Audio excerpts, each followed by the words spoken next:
Hello, my name is Ray Stewart. I'd like to welcome you to my individual OD method titled Collaborative Synergies for the BGS eMod ORG 6060 Winter 2017 course.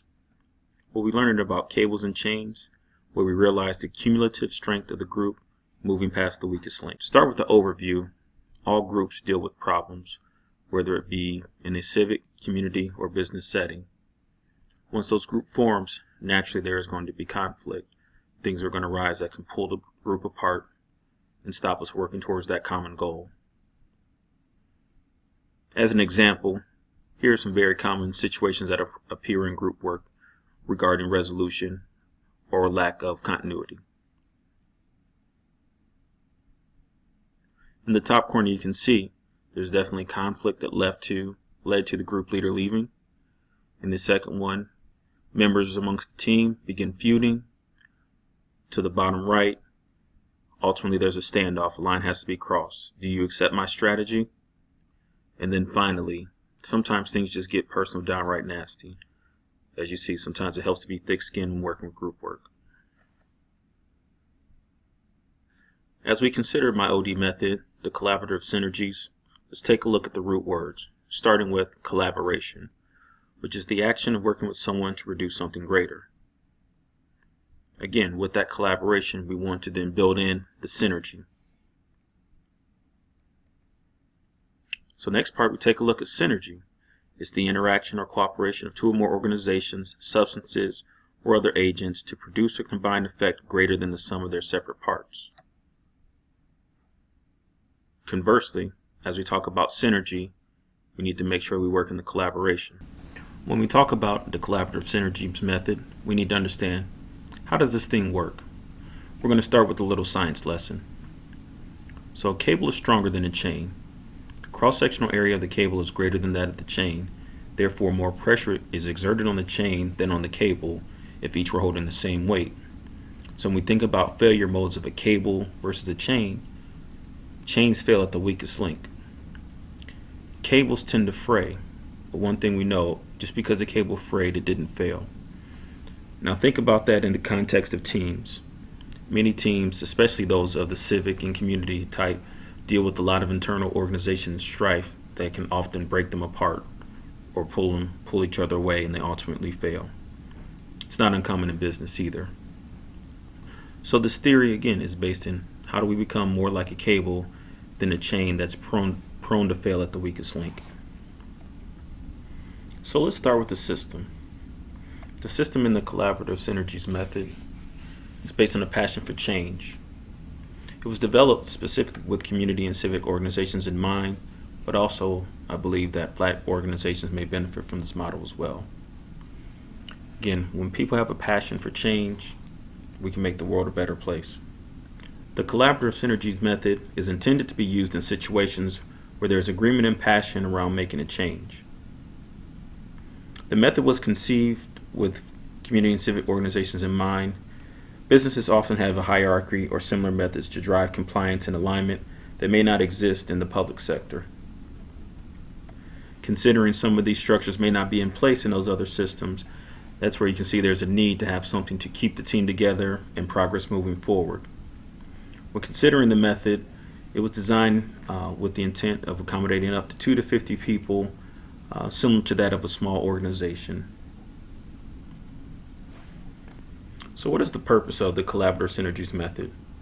It's to get as many people involved and harness the power of a team rooted in a constructive and affirmative drive to accomplish a shared goal. So how will organizations be different or be better after using this method? Well, according to research, negative emotions and mindsets limit your focus and thoughts by limiting the options you see around you. The same research says that positive emotions broaden your sense of possibility and opens up more options. We'll get into this later on in the presentation when we get into the evidence, but a good reference material if you're interested would be Barbara Fredrickson, who's been published and written on the power of positivity. So when we talk about this, what are some of the results we can expect after facilitating collaborative synergy method? Well, the method is being developed and nurtured to create an atmosphere conducive to breakthrough thinking and problem solving.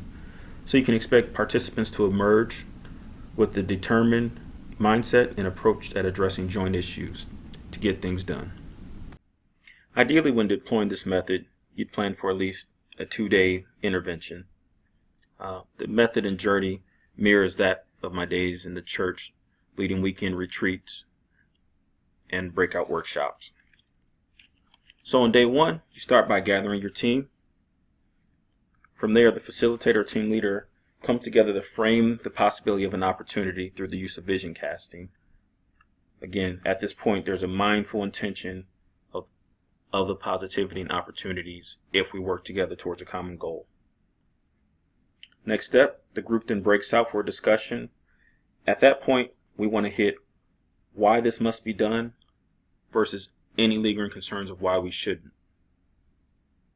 After that discussion, we want to review the pros and cons and understand at that point that we're most likely a chain and what exactly is the weak link in our process going after this shared vision. To wrap day 1, we'll declare your personal stake and commitment to the vision, and we begin to form the cable. Entering day 2, start back off again by reaffirming the commitment to the vision that was casted. The next step will be to review all the proceedings from day 1, understanding again, are there any open issues left that may make us more of a chain than a cable, and how do we address them? The next step was to set a plan, timeline, and deliverables for the team to start working towards that common goal. A key step is to have periodic follow-ups to inspect the cable for fraying. Where is a chain, weakest link will break. In this process, we want to make sure that we don't lose the passion or shared vision for the common goal. The next step is to wrap up the discussion, covering the vision with the team so that there's a clear purpose and process walking away from the 2-day event. Regarding the collaborative synergies method, there's different background experience that I bring to the table. This has been an instinctual approach used by me in consensus building in both my private and in work life.